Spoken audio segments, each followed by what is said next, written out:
Hello. In this video, let us look at why statistical mechanics and some concepts of probability.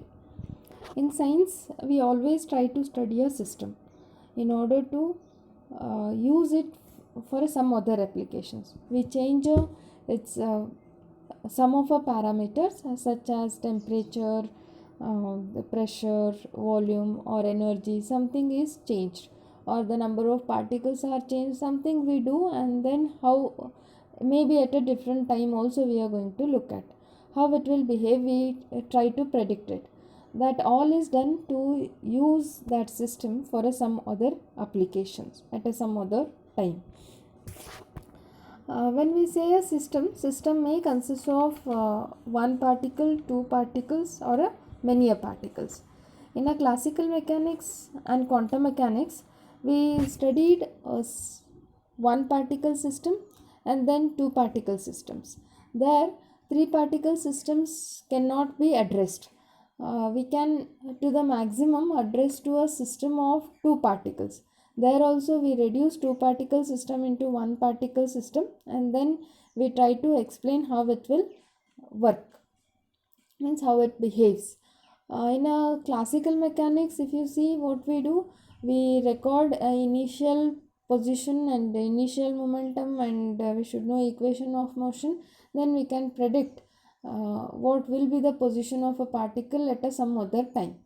And in a quantum mechanics, we are going to look at what are the possible energy states of a particle. Both these mechanics cannot help if we have a system consisting of large number of particles.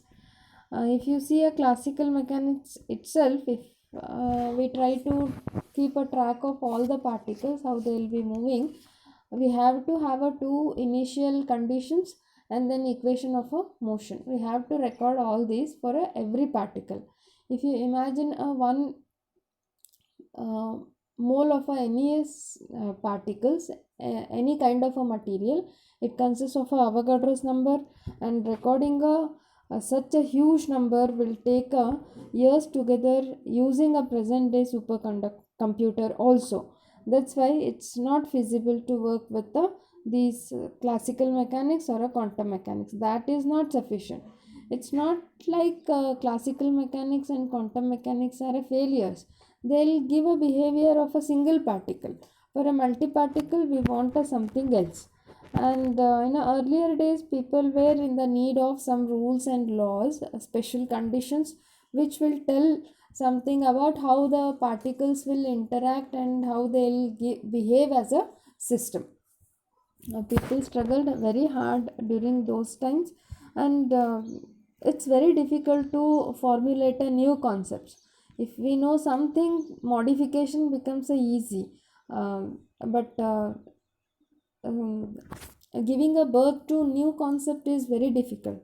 Even you can think of writing a essay. If you start writing a essay, starting trouble will be there. Starting is easy. If someone writes and gives for your correction, you can do a correction very easily. So that kind of things happen.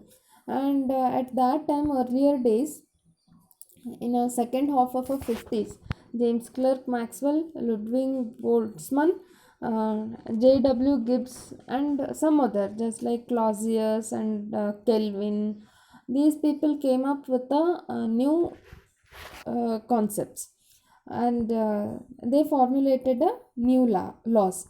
These set of laws and study of a system using these new set of rules and regulations is called as statistical laws, and further it gave a birth to statistical mechanics.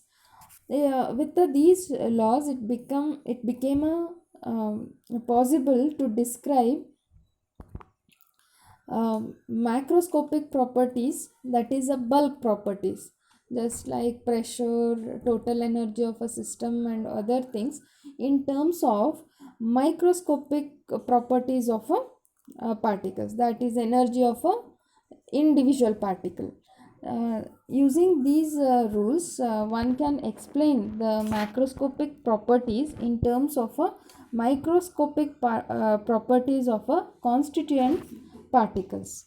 That is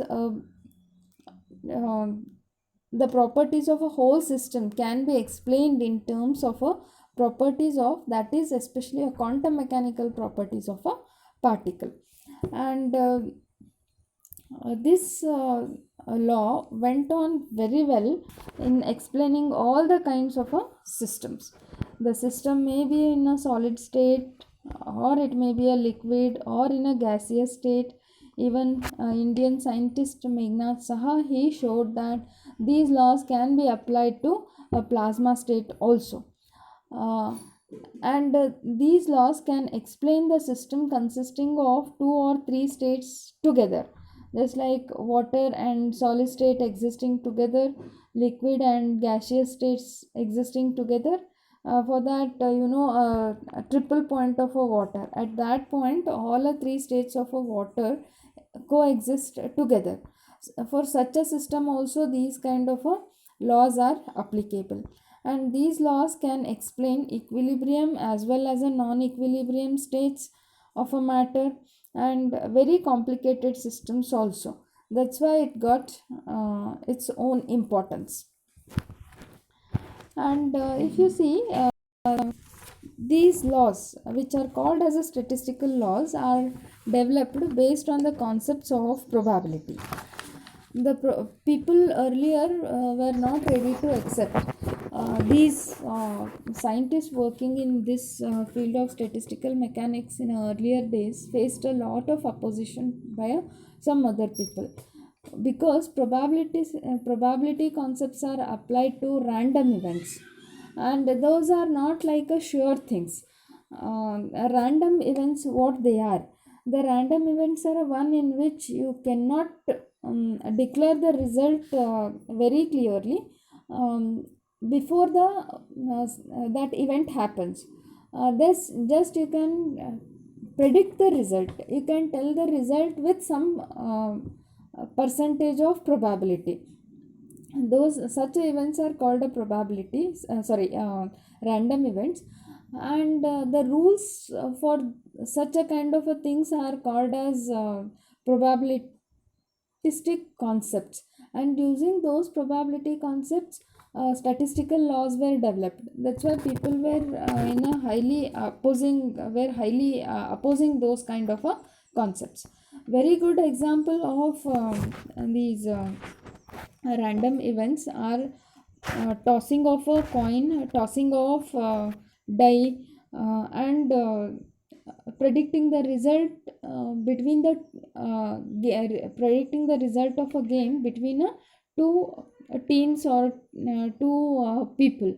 There we cannot exactly say who will win. We can say just it's a prediction. Probably what we say, probably he may win, probably he may get a chance of the kind.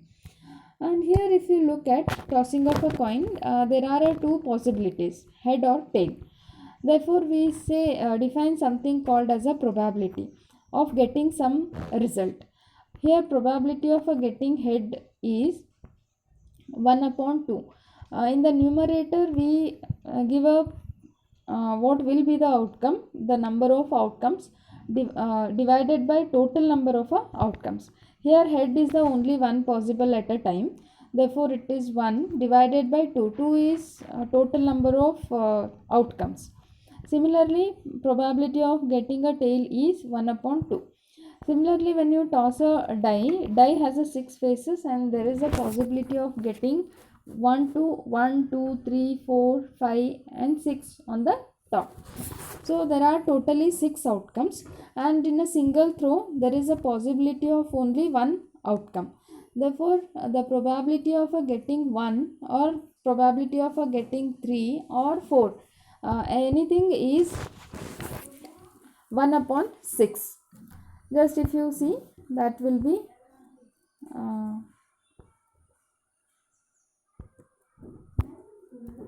we write probability of getting 2 is equal to 1 upon 6. Why? In a single throw we have only one outcome, possible outcome. 2 is only one, means there are other things, you may get a 2, that is 1, and divided by 6 because there are totally 6 possibilities. And let us consider some event which has a 4 outcomes. For that, I will give some example of the kind. Let us keep here 4 boxes, and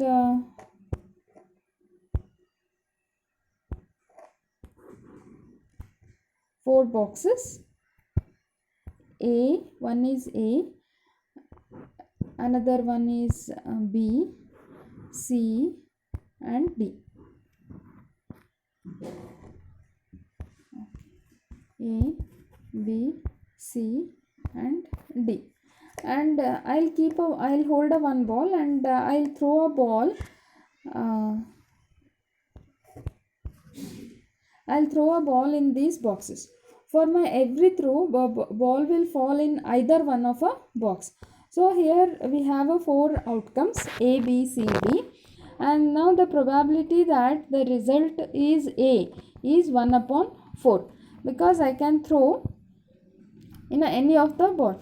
It will fall in any one of a basket or any one of a box. So there probability of falling a ball in a box A is equal to P of A is equal to 1 upon 4. Here the probability of any outcome is indicated as a P of indicating that outcome. And similarly, probability of falling a ball in a B, C and D. This is how we define a probability. And if the probability happens totally independently, that is, when I throw a die, it can have only one outcome, either 1 or 2 or 3. Such a kind of events are called as a mutually exclusive events, and the results are totally independent here. Even here also, when I throw a ball, there is only one ball. Therefore, it can fall either in a box A or in a B or in a C. At a time, there is no possibility of falling a ball in a 2 boxes. Such a kind of random events are called as a mutually exclusive random events. And if there is a possibility of having a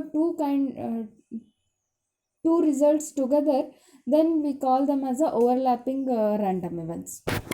And in a probability theory, the probability of a sure event is always 1. That is, probability P of any sure event is equal to 1. And the probability of impossible event is 0. In a tossing of a coin, getting a outcome as a 7 is almost it's always a 0, because there is no possibility of getting a 7, because there are only up to 6 dots. And in any other random events, always the probability of any outcome lies between 0 to 1. Here I have written probability of getting A always lies between 0 to 1. Probability of getting a B always lies between 0 to 1. Similarly, a probability of getting a 5 when you throw a dice is between 0 to 1. It's 1 upon 6. Therefore, it is 1. Suppose we have a if the random event takes place n number of time. That is, in a previous example, I'll throw a ball n number of a time. And it will fall either in a box A, B, C and D and so on. And then I'll count in a n number of time how many number of times the ball has fallen in a box A. And that I'll indicate as a n of A. This is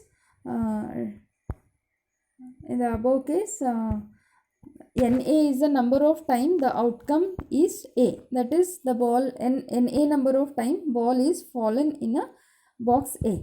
Similarly, NB is a number of times the ball has fallen in a B. Similarly for a C and D.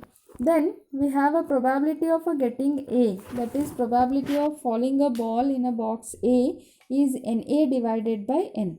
Similarly, probability of falling a ball in a box B is equal to NB divided by N. Probability of falling a ball in a box C is NC divided by capital N, and so on for a D. And now if you sum together, and everywhere here the probability of happening A, B or C or D always lies between 0 to 1. It cannot be more than 1. And probability, if you sum together all these, it will become a 1 only. And we say that total probability is 1. And it is true in any random event. There might be a multiple outcomes. Then also if you see sum of all the probabilities, it is always is equal to 1. Therefore we say that probability is always normalized. That is, its value is always a unity. That is, sum of all the probabilities for any random event is equal to 1. And now let us look at what is a continuous random event. In an earlier example, we looked at the results are discrete, either 1, 2, 3, 4 or A, B, C and all. And there are some other random events which are called a continuous random events, where your results are not exactly having a one value. It will take a range of value. For that I will give an example.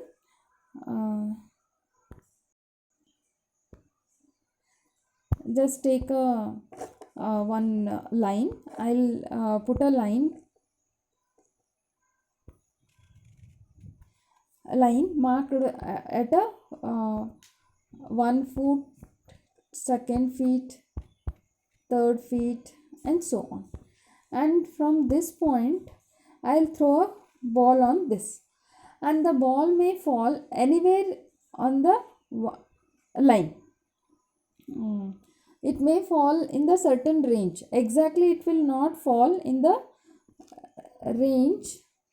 It will not fall exactly at a 2. If this is a air ball, then whenever it falls on the line, it will occupy some space, and we cannot say that it is exactly at a 2nd feet or in a 2.5 feet.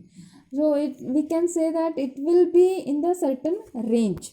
Similarly, when you look at, consider a box of certain volume V, and if you want to see, if you put a one randomly moving particle in this box, it will be moving, and at any instant of time we cannot say what is the position vectors of this particle. It will be moving. We can just say in a which volume element, small volume element, that particle is available, whether it is available in that or not, of the kind what we can say. And in such a condition, these are examples of continuous random events.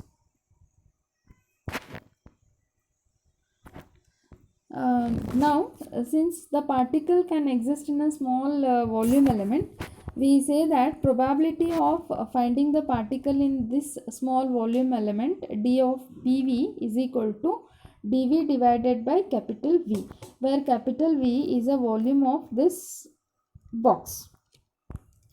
And if you see, the probability of finding a particle in that volume element is proportional to volume of that volume element, dv.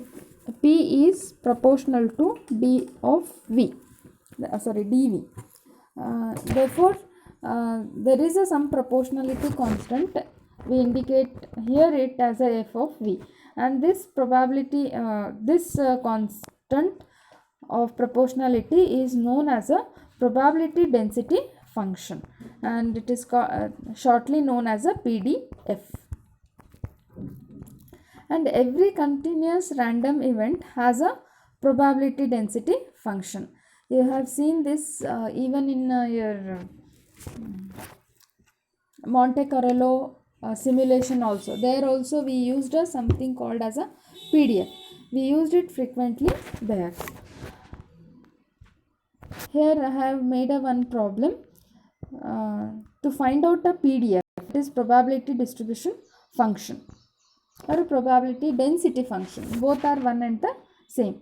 Here I am looking at what is the probability of finding a particle in a certain volume in a cubical box of side A, and finding that particle in a cubical vessel in the volume dV, which is present at between the height, and that dV is formed by two planes.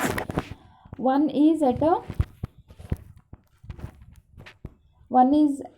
is at a P1 and another plane is at a P2, and dV is a area which is between these plates P1 and P2, and its height is dz.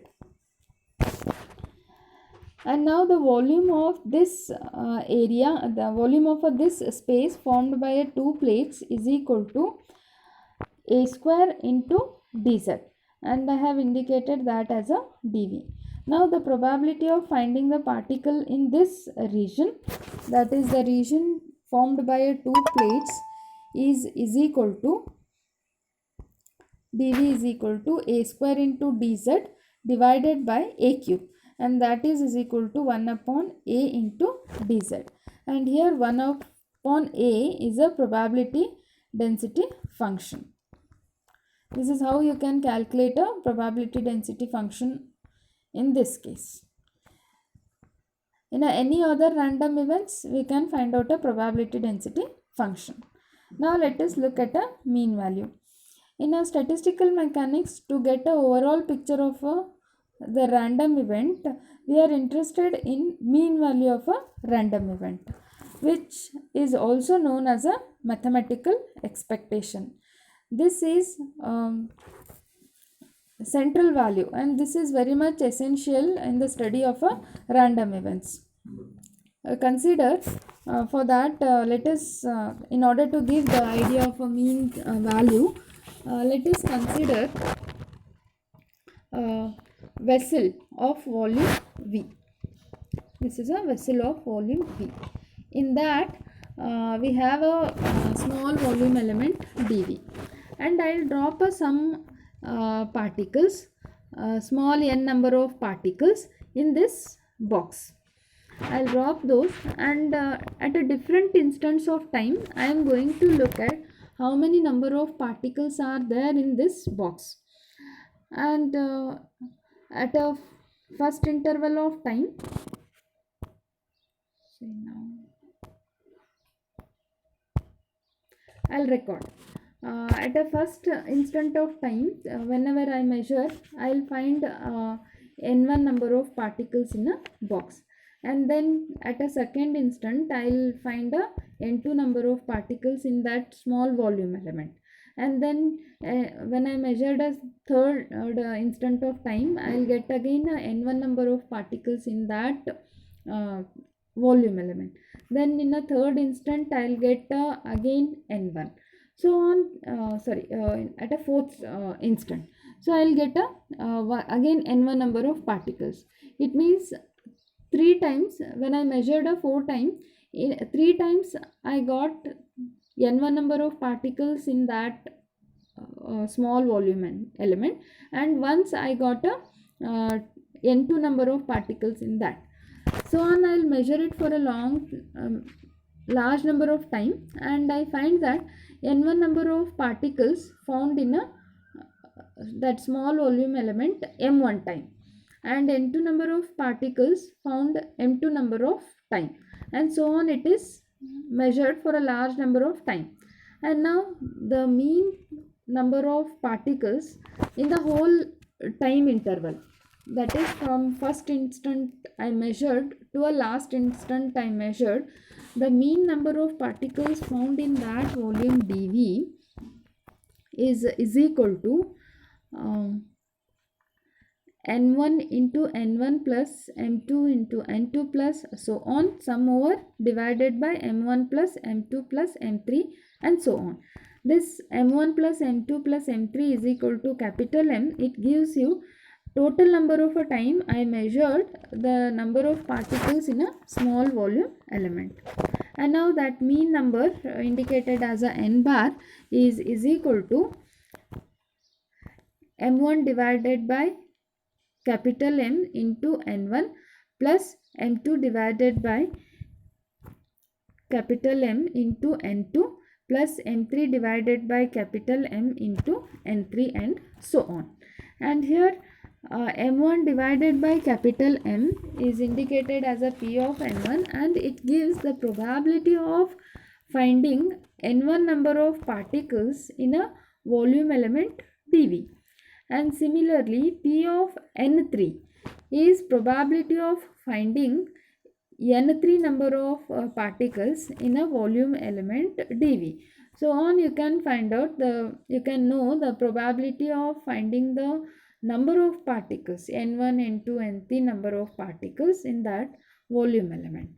So it is summed together. I have written in a short form using a summation of p of ni into ni summed over I.